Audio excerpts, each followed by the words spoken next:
سمجھنے والی بات ہے. کتنی بڑی یہ توہین کر رہے ہیں, کتنی بڑی توہین کر رہے ہیں پیغمبروں کی. یہ اپنے باپوں کو پیغمبروں سے بڑا سمجھتے ہیں. انبیاء تو کریں کہ یا اللہ ہمیں اپنی جان کی فکر ہے, اور بابے کہیں کہ میں نے اس وقت تک جنت میں نہیں داخل ہونا جب تک کہ اپنے سارے مرید نہ لے جاؤں. یہ کہیں عقل میں بیٹھتی ہے؟ بخاری اور مسلم دونوں میں حدیث موجود ہے. اللہ کے محبوب صلی اللہ علیہ وآلہ وسلم فرماتے ہیں کہ قیامت کے دن اناؤنسمنٹ ہوگی کہ جہنمی اور جنتی الگ کر دیے جائیں. یہ حضرت آدم علیہ السلام کی ڈیوٹی لگائی جائے گی کیونکہ وہ جد امجد ہے سب کے. تو پوچھیں گے یا اللہ کتنے جہنمی اور کتنے جنتی؟ تو اللہ تعالیٰ فرمائے گا ہر 1000 میں 999 دوزخ میں جانے والے اور صرف ایک جنتی. بخاری مسلم دونوں میں حدیث ہے, کوئی شخص محض اپنے اعمال کی بنیاد کے اوپر جنت میں داخل نہیں ہو سکے گا. صحابہ نے جرأت کر کے پوچھا, اللہ کے نبی کیا آپ بھی؟ اس کائنات میں سب سے بہتر اعمال جس شخصیت کے ہو سکتے ہیں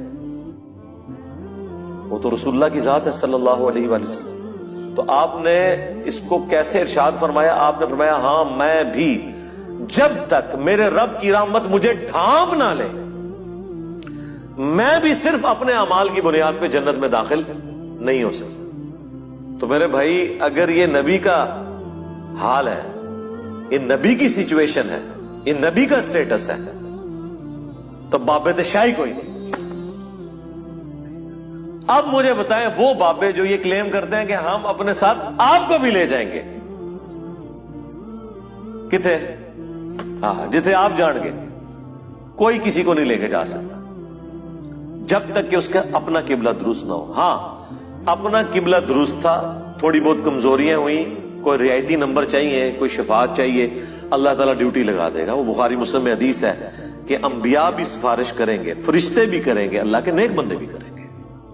اس سے کسی کو انکار نہیں ہے. لیکن یہ نہیں ہو سکتا کہ آپ دیدہ دلیری کی زندگی گزاریں اور پھر شفاعت کے امیدوار ہو جائیں. Not at all. بخاری مسلم دونوں میں حدیث ہے جب سورہ الشعراء کی یہ آیت نازل ہوئی کہ اے نبی اپنے قریبی رشتہ داروں کو آخرت کا ڈر سنائیں, تو نبی علیہ السلام اپنے رشتہ داروں کے پاس گئے, اپنے چچا کے پاس آئے اور فرمایا اے نبی کے چچا عباس میرے مال سے جو لینا ہے وہ لے لے, اگر اللہ نے تجھے پکڑ لیا تو میں اللہ کے حضور تیرے کچھ کام نہیں آؤں گا. اے نبی کی پھپھی صفیہ میرے مال سے جو کچھ لینا ہے وہ لے لے, اگر اللہ نے تجھے قیامت کے دن پکڑ لیا میں تیرے کچھ کام نہیں آؤں گا. اے نبی کی بیٹی فاطمہ میرے مال سے جو کچھ لینا ہے وہ لے لے, اگر قیامت کے دن تو پکڑی گئی تو میں تیرے کچھ کام نہیں آؤں گا. اگر یہ سیدہ فاطمہ کا سٹیٹس ہے تو باقی تو شاہی کوئی نہیں. یہ کہنا کہ جی ہمارا مرید کوئی ہو گیا تو ہم جنت میں اس وقت تک نہیں جائیں گے. تو سورۃ الاعراف میں ہے کہ جب کبھی کوئی امت جہنم میں داخل کی جائے گی وہ اپنے بزرگوں پہ لعنت بھیجے گی اور کہے گی اے اللہ ہمارے بزرگوں کو دگنا عذاب دے کہ جن کی وجہ سے ہم جہنم میں گئے. تو اللہ تعالیٰ فرمائے گا کہ سب کے لیے دگنا ہے. تم بھی تو اپنے بعد میں آنے والے لوگوں کے لیے پیشوا بنے تھے نا. یہ جو تمہارے اکابرین تھے تم بھی تو آنے والوں کے اکابرین تھے نا. سورۃ الاحزاب میں بھی آیا ہے اللہ ہمارے بزرگوں نے ہمارے بڑوں نے ہمیں گمراہ کر دیا, انہیں دگنا عذاب تھے. سورہ حمیمہ سجدہ میں آیا اے اللہ جن اور انسانوں میں سے وہ بزرگ بابے ہمارے حوالے کر جن کے پیچھے لگ کے ہم گمراہ ہوئے, ہم انہیں اپنے پاؤں کے نیچے روندیں گے. آج جس طرح ان کے پاؤں کے تلوے چاٹتے تھے نا دنیا میں, اب ہم انہیں اپنے پاؤں کے نیچے روندیں گے کہ انہوں نے ہماری آخرت برباد کر دی. یہ بڑا سینسٹیو ایشو ہے.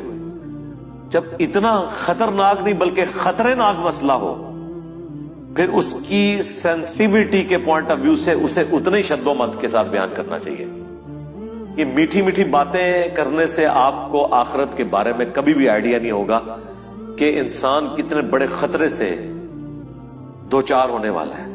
یعنی جب اللہ تعالیٰ فرما رہا ہے کہ اس دن خاوند اپنی بیوی کو, بیوی اپنے خاوند کو, بہن بھائی ایک دوسرے کو, ماں باپ اولاد کو, اولاد ماں باپ کو بھول جائے گی, تو مجھے بتائیں اس صورت